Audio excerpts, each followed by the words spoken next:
Michael, it's an absolute pleasure. Thank Welcome, you. first and Thank foremost, to Dubai. I'm going to kick things off if I can. We put this out on our show last night. We've got a text in from a little Joseph, age 10. He wants to know, who was the biggest influence in your career and why?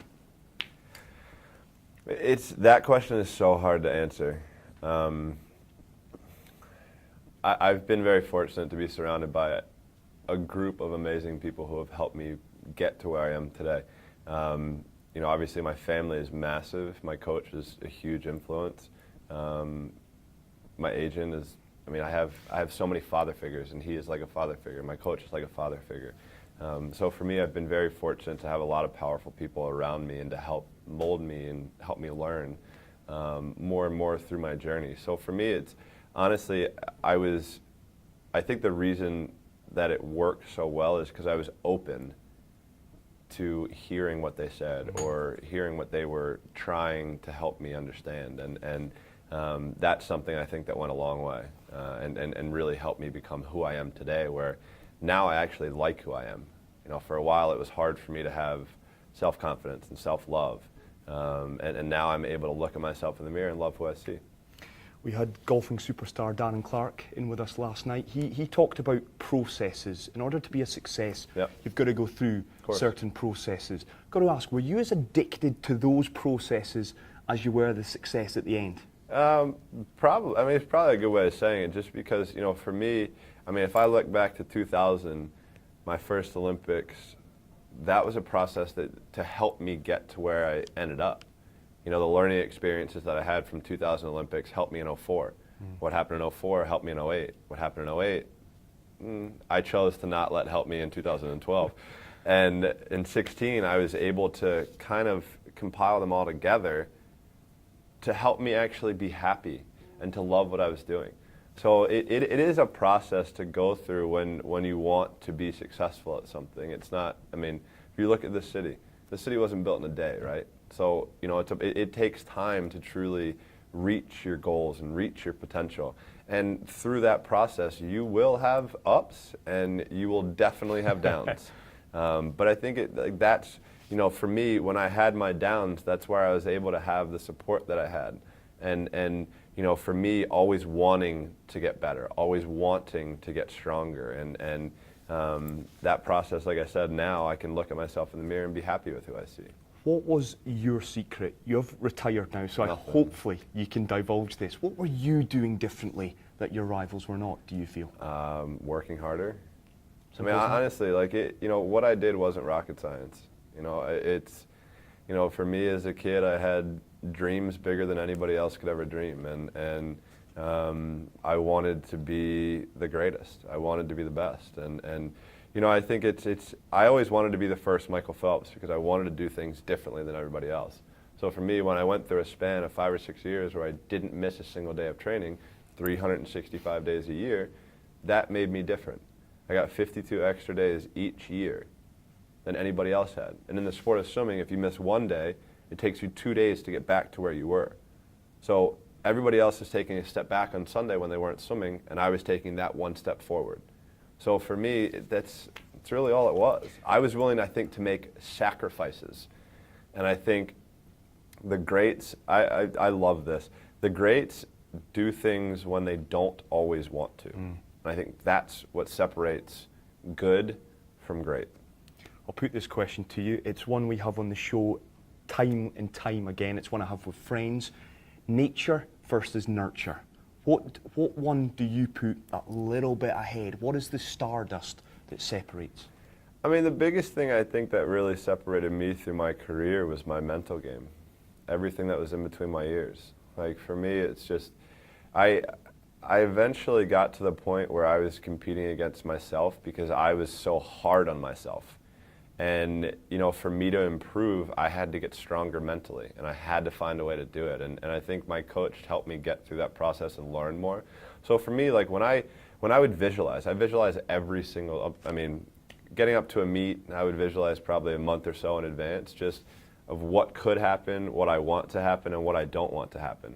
Because when it happened, I was prepared for it. Yeah. So, when I go into 2008, and in the 200 fly, my goggles fill up with water the first 25, and I swim blind for 175 meters. I revert back to what I did in training and counted my strokes. And I know how many strokes I take the first, second, third, and fourth 50 of all of my best 200 flies. So I reverted back to that, and I was ready for that because I was mentally prepared for it. I mean, this time around, I go up to put my cap on for the 800 free relay, and it rips. So naturally, I know that I can't represent somebody else's name, so I have to turn the cap inside out.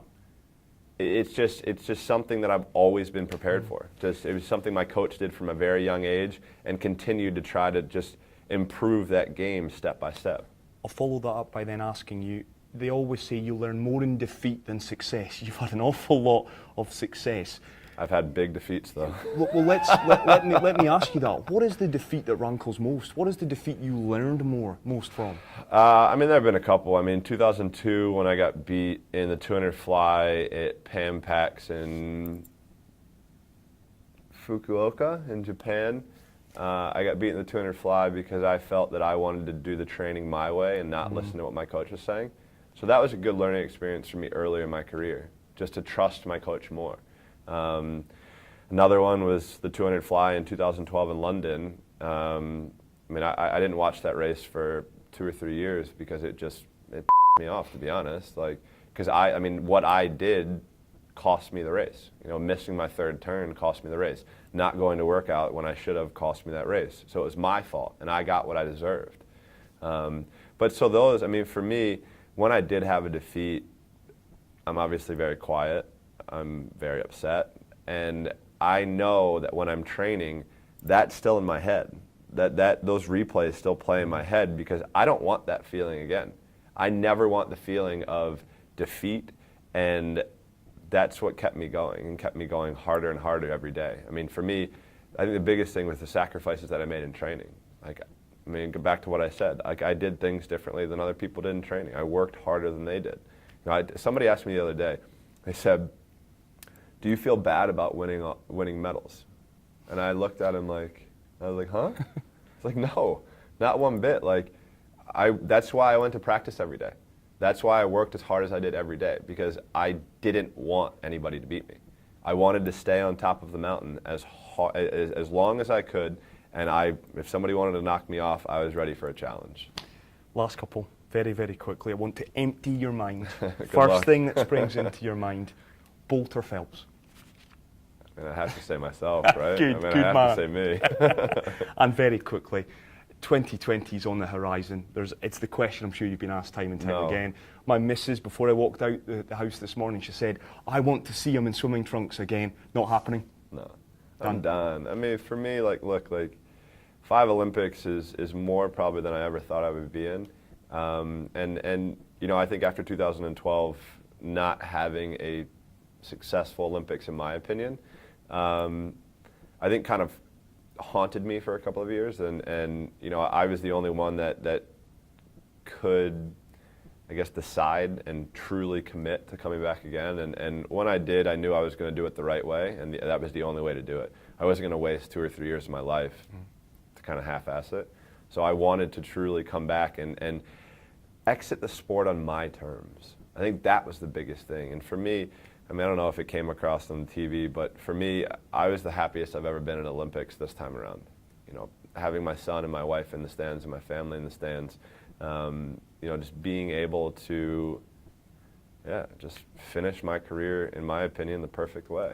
I mean, I would have liked to win the 100 fly, but, you know, beggars can't be choosers, right? Can't have it all. You're not doing too bad in life. Beautiful family. Love following you on social media. Keep it up, Michael. Enjoy retirement. Thank you Enjoy very much. Dubai. Look forward to speaking to you once again. Sounds good.